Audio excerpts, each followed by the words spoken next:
ಕಿ ಇವತ್ತ ಬೀದರ್ ಜಿಲ್ಲಾದಲ್ಲೇ ಕಾರಣ ಸಂತ್ರಸ್ತರ ಮೇಲೆ ಅನ್ಯಾಯ ಆಗೋದು ಇಡೀ ಜಗತ್ತು ನೋಡ್ಬೇಕಾಗ್ಯದ, ಇಡೀ ಜಗತ್ತು ನೋಡ್ಬೇಕಾಗ್ಯದ.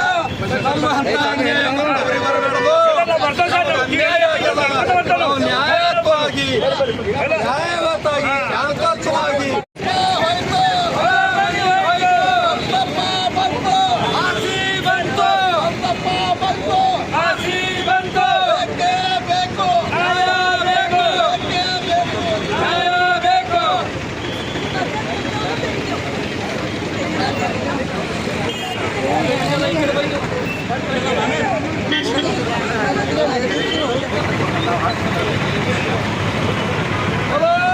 भारत माता की, भारत माता की. कर्नाटकದ ರೈತರ ನೋಡಬೇಕಾಗಿದ್ದು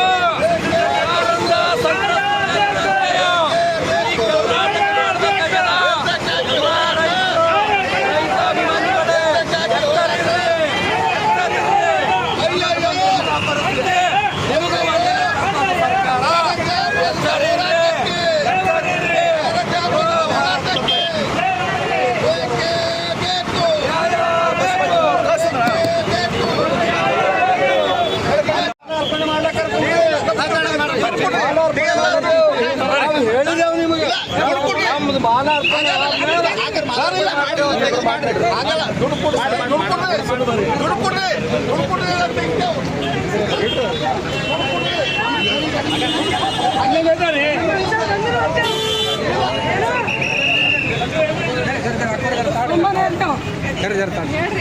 ಸುಮ್ಮನೆ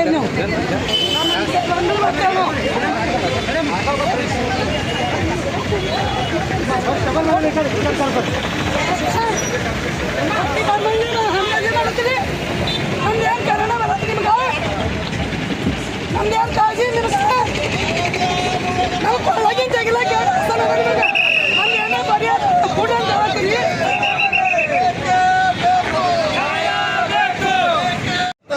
ನಮಗೆ ಅರೆಸ್ಟ್ ಮಾಡಿದ್ರು ಬಿ ನಾವು ಎಲ್ಲಿ ಹೋದ್ರು ಬಿ ನಾವು ವಾಪಸ್ ಬರಲ್ಲ, ಅಲ್ಲೇ ಕೂಡ್ತೇವು.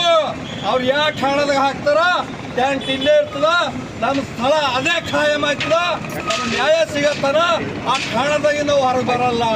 ಇವ್ರು ಎಲ್ಲಿಗೆ ಬಿ ಒಯ್ಲಿ ನಾವು ಹೊಯ್ತೇವು. ನಾವು ಈಸೆ ಮಂದಿ ಇಲ್ಲ, 28 ಹಳ್ಳಿ ಜನರು ಇದ್ದೇವು. ಇವತ್ತು ಎಲ್ಲ ತಲೆ ಏನಕ್ಕೆಂದ್ರೆ ಇದೇ ನಮ್ಮನ್ನ ಆಗ್ಲತ್ತದ. ಯಾರಿಗಾರ ಅದಕ್ಕೆ ಏನಾರ ಆಯ್ತು ಅಂದ್ರೆ ಇದಕ್ಕೆ ಸರ್ಕಾರ ಹೊಣೆಗಾರು, ಇದಕ್ಕೆ ಸರ್ಕಾರ ಹೊಣೆಗಾರು ಅಂತೇಳಿ ಈ ಮಾಧ್ಯಮರ ಮುಖಾಂತರ ಕೈ ಮುಗಿದು ನಾವು ಕೇಳ್ಕೊತೇವು. ನಮ್ಮ ಮೇಲೆ ಆಗಿದಂತ ಅನ್ಯಾಯ ನಮ್ಮ ಭಾರತ ದೇಶದಲ್ಲಿ ಯಾರಿಗೂ ಆಗಬೇಡದು.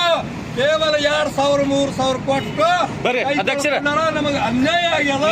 ನಾವು ನ್ಯಾಯತ್ವಾದ ಬೆಲೆ ಕೇಳತ್ತೇವೆ, ಹಣ ಕೇಳತ್ತಿಲ್ಲ. ಮನೆ ಕೊಟ್ಟು ನಮಗ್ ಪರಿಹಾರ ಕೊಡ್ರಿ ಅಂತ ಕೇಳತ್ತೇವೆ. ನಾವು ದಾನ ಬೇಡತ್ತಿಲ್ಲ, ನಾವು ದಾನ ಮಾಡೋಂತ ರೈತ ಕೊಡೋರು. ಇವತ್ತು ಯಾರೇ IPS ಇರಲಿ, IB ಇರಲಿ, ಯಾವುದೇ ಆಫೀಸರ್ ಇರಲಿ, ರೈತ